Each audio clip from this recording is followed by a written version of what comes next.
A really great boss makes it not only possible, but necessary for you to thrive and succeed. A really great boss is someone who's still in the business, not just of helping people make money, but helping them create great lives.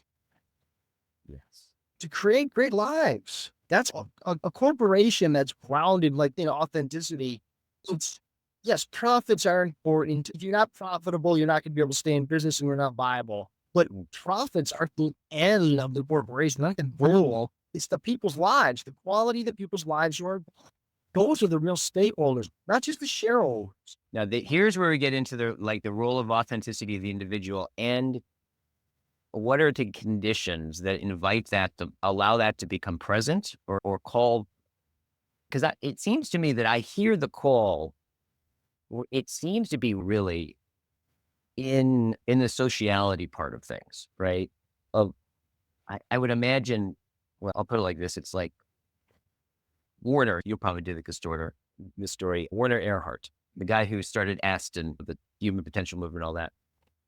After he got S going, he was fascinated by high performance. And so he wanted to study high performance. And so one of the ways that he did it is he took up race car driving, right? With the teams and all that kind of stuff. And he didn't care about race carving, but he wanted to see if he could if he could start winning races, right? And see if he can distinguish the differences that made the difference. What is the thing that makes the high performance? And he says, when you first start, right?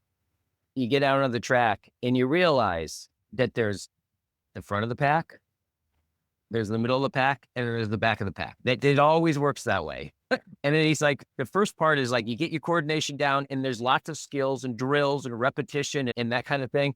And then you get into the middle of the pack, and then he says that's when you realize that there's the front of the middle of the pack, the middle of the pack, and the back of the middle of the pack. And he said every into the middle of the pack, every like threshold he broke through essentially was about practice and skill building, practice and getting better and better and better. And then he got to the front of the middle of the pack. And it was like this kind of threshold that he couldn't, there was no amount of practicing with his team that he could get any farther. And so what he started doing is he just started like hanging out with the people in the front of the pack. And the front of the people in front of the pack were usually way in front of the pack. Like they were in a different world. And so he started hanging out with their families and he started having conversations with them, going out to lunch. And it was interesting because in this way, he started to realize that the people in the front of the pack had a completely different vocabulary than the people in the middle of the pack.